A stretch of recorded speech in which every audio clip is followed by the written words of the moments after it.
So the British Labour government just announced under Prime Minister Keir Starmer and Foreign Secretary David Lammy that they're going to be suspending some arms sales to Israel. It was announced the day that Israel and the Jewish people were laying to rest the 6 hostages that Hamas murdered. It just beggars belief that they have made this decision. But on the other hand, it's not really surprising, given that Starmer and Lammy, just a few years ago, were campaigning to get chief anti-Semite Jeremy Corbyn into Downing Street as Prime Minister. The chief rabbi referred to it as just shocking. I think he said it was just really outrageous, shameful. The Israeli government said similar. And I want to read to you the words of journalist and author Melanie Phillips. A friend sent to me her words because I think she sheds a lot of important light and moral clarity on this terrible decision, really, for Britain more than anyone else, who I know gain a lot from Israeli intelligence. So, almost at the very moment yesterday that Hersh Goldberg-Polin, one of the 6 Israeli hostages murdered by Hamas last week, was being buried in a deeply traumatised and anguished Israel, the British Foreign Secretary David Lammy announced a partial arms embargo against the Jewish state. The day after the IDF had discovered in a Gaza tunnel the bodies of the 6 hostages, all of whom had been shot in the back of the head at close range by Hamas, Lammy told the Commons that Britain was suspending 30 out of 350 arms export licenses to Israel, including components for military aircraft, helicopters, and drones. He told MPs that a 2-month review had found a clear risk that UK arms might be used in serious violation of international humanitarian law. This was absolute rubbish. There is no such risk, and the government knows it.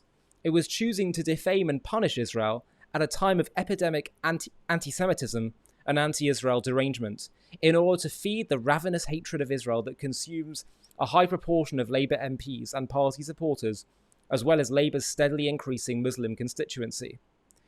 The despicable move was made even more nauseating by the hand-on-heart protestations of unwavering support for Israel that accompanied it.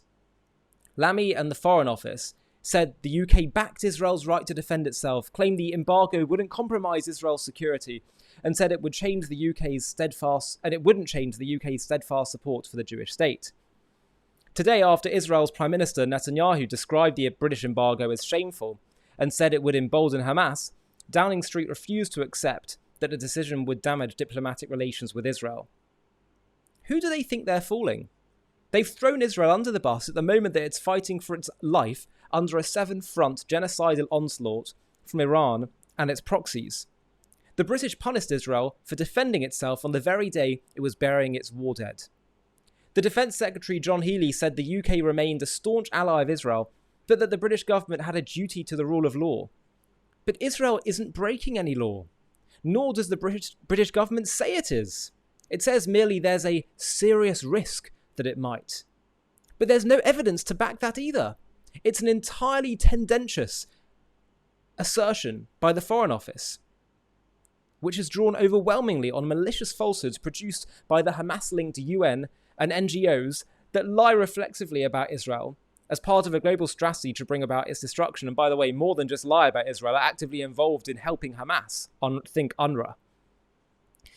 The Foreign Office summary of its decision-making process says, quote, "The assessment process gathers information from a wide range of sources, including reporting from NGOs on the ground, reports from other FCDO desks and from posts, reporting in the media, statements from the UN, maybe it's some reports from Al Jazeera, like the Al Jazeera photojournalist who was holding some Israelis hostage, NGOs and other organizations, and reporting from HMG engagement with Israeli counterparts.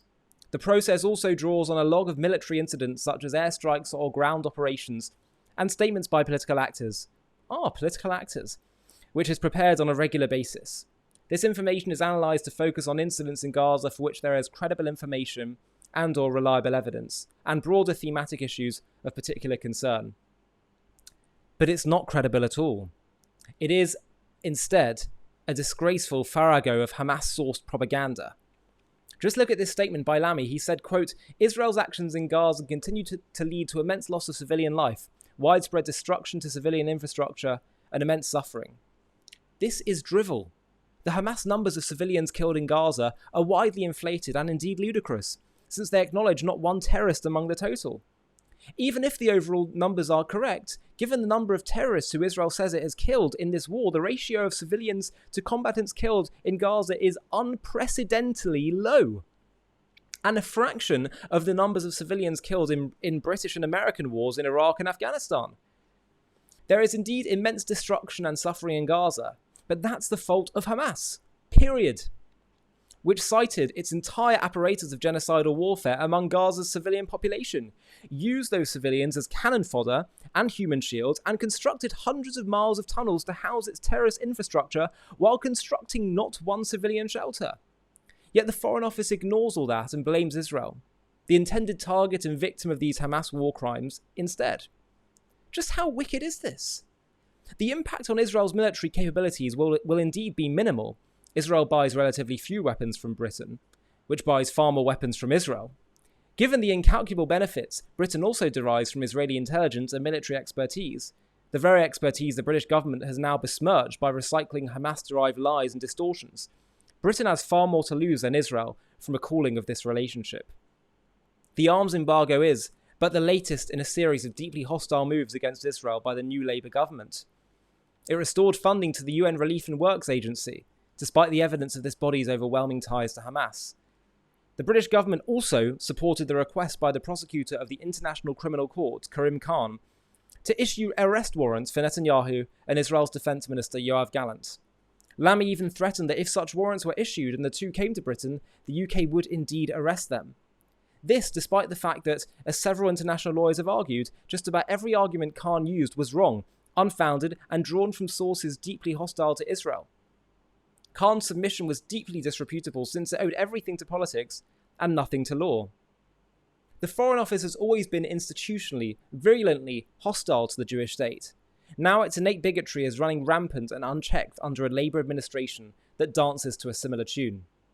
People assume this is because Labour is running scared of losing the increasingly powerful Muslim vote. At the general election in July, no fewer than 5 constituencies previously held by Labour MPs were snatched by independents running on a pro-Gaza ticket. The 5 were the hard-left former Labour leader Jeremy Corbyn, who was thrown out of the Labour Party, and 4 Muslims, Shokat Adam, Ayub Khan, Adnan Hussein and Iqbal Mohammed. Hard on the heels of Lammy's arms embargo announcement yesterday, these 5 independent pro-Gaza MPs announced they were forming an official parliamentary alliance to campaign for left-wing causes, including ending arms sales to Israel. The group will have the same number of MPs as Reform UK and the Democratic Unionist Party, which each have 5 MPs, and more than the Green Party and Plaid Cymru, which each have 4. Sectarian anti-Israel politics is already poisoning parliamentary proceedings. In the Commons yesterday, a Northern Ireland Democratic Unionist MP, Sammy Wilson, denounced Lammy's arms embargo on the grounds that the only beneficiaries would be Hamas terrorists. On the bench immediately behind him, one of the pro-Gaza MPs, Iqbal Mohammed, started heckling with exclamations of "Shame, shame, 40,000 dead." The cradle of democracy is now being rocked to the sound of Hamas propaganda. The symbiotic relationship between Muslims against Israel and Labour supporters against Israel is illustrated by the story of what happened when Jess Phillips, the government minister for safeguarding and violence against women and girls, saw urgent treatment in the emergency department of a Birmingham hospital. The Mail reported, "She was greeted by scenes of appalling overcrowding. I've genuinely seen better facilities, health facilities in war zones, in developing countries around the world," the minister continued. Nevertheless, eventually she got to the front of the queue. But this, she said, was undoubtedly for 2 reasons only. I got through because of who I am.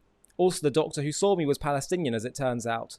Almost all the doctors in Birmingham seem to be.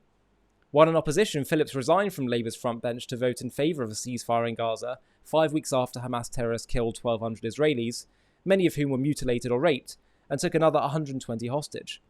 Her vote, she said, was the other reason that she received preferential treatment. He was sort of like, "I like you, you voted for a ceasefire. Because of that, I got through quicker."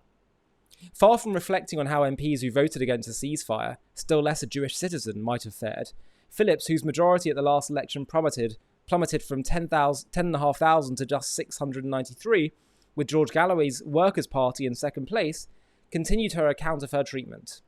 She declines the opportunity to comment further. One might have thought a doctor who discriminated against other sick patients because he shared the political views of one of the patients would be disciplined. Not under rule by today's Labour Party, where those particular views are de rigueur. Phillips herself, a zealot for equality, seemed quite satisfied that she had jumped the queue as the result of a shared noble cause, hatred of Israel. In response to the government's arms embargo against Israel, Jewish community leaders have expressed dismay and concern. The chief rabbi, Sir Ephraim Mervis, said the move beggars belief that it would serve to encourage our shared enemies and would not help to secure the release of the remaining 101 hostages held in Gaza. The President of the Board of Deputies of British Jews, Phil Rosenberg, said the decision risks sending a dangerous message to Hamas and other adversaries of the UK, and he called for the decision to be reviewed at the earliest opportunity. Yet when Sir Keir Starmer, as leader of the opposition, declared that he had rid the Labour Party of Corbynista anti-Semitism and made it safe for Jews to support it again, British Jews flocked to do so. Their leaders fawned over Starmer's achievement. The day after he became Prime Minister, Rosenberg congratulated him on a historic victory. He gushed, "Nobody in the Jewish community will forget the state of the Labour Party was in when Keir took over in 2020, riddled with anti-Semitism and frankly unfit to govern. The fact that the incoming Prime Minister has changed the party so profoundly, transforming Labour's fortunes from seismic defeat to a landslide victory, is an enormous testament to his personal strength, determination and political courage." I took a different view. The week before July's general election, I wrote in the Jewish Chronicle, "The question about a Starmer government is not whether it will be bad for the Jews. The only question is how bad. Now we know." And this is a great summary from Melanie Phillips, and you can subscribe to her on, I think it's Substack, where she's basically explaining the state of things in Britain at the moment. I too also thought that if both Starmer and Lammy were people who, not when they were students, but just a few years ago as senior politicians, tried to get Corbyn into Downing Street, I don't see how that's forgivable. I don't see how we could trust people like that. So it's disturbing, but I think the key point to take away is actually Israel's going to be fine. This is actually much more dangerous for the direction of Britain. What does this say about the direction Britain's heading in? What's this going to do to Britain's standing in the world? But not just her political standing, her moral standing too.